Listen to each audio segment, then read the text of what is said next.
should, as leaders, not be ashamed to say what was right 6, 7 years ago, we can't take another look at and change.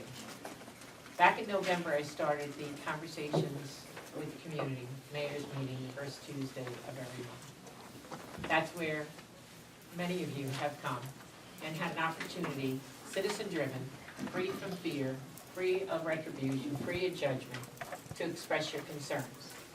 Also an opportunity to share with you documents. What I've said to people, and I continue to say, I will not make any statements knowingly in any way deceptive or a lie to you.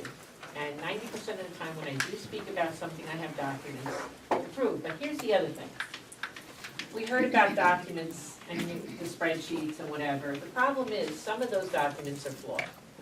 And the reason they're flawed is not because people are trying to be giving everybody the benefit of the doubt, trying to be evasive, but because, as someone said very eloquently before, that the cost of things change so rapidly, things are moving so quickly, that today's figures will not necessarily be the same as tomorrow's figures, especially 6 years later, 8 years later, whatever. Case in point, when I got into this whole thing and I was working as a citizen and later as a council person on a flood project in the west side of town, initially fighting my guts out to get it corrected, the flooding, it was only quoted at $6 million. By the time we were able to get it done, it was up to 12 million. The ticket came in after bids at 10 million. But during that time, I also had to take a look at whether the impact on the community, I had to really research it, would be worth the investment, how much would it cost? So I had to negotiate an arrangement along with the VA at the time, with the county, for them to pay 50% of the cost. We had to save and bank grants to pay for some of this cost. In the final analysis, it ran about 2 million our part, a little bit more, as opposed to 10 million, okay? A decided difference.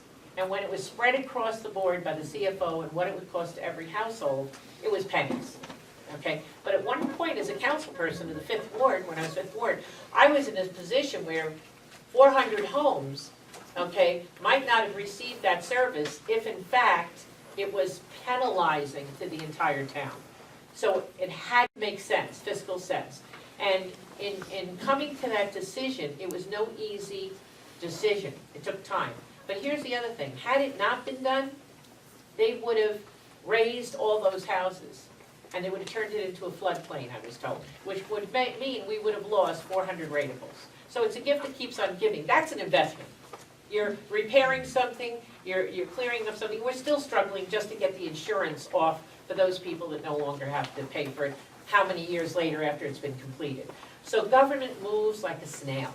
And because it moves like a snail, the costs of things go way up.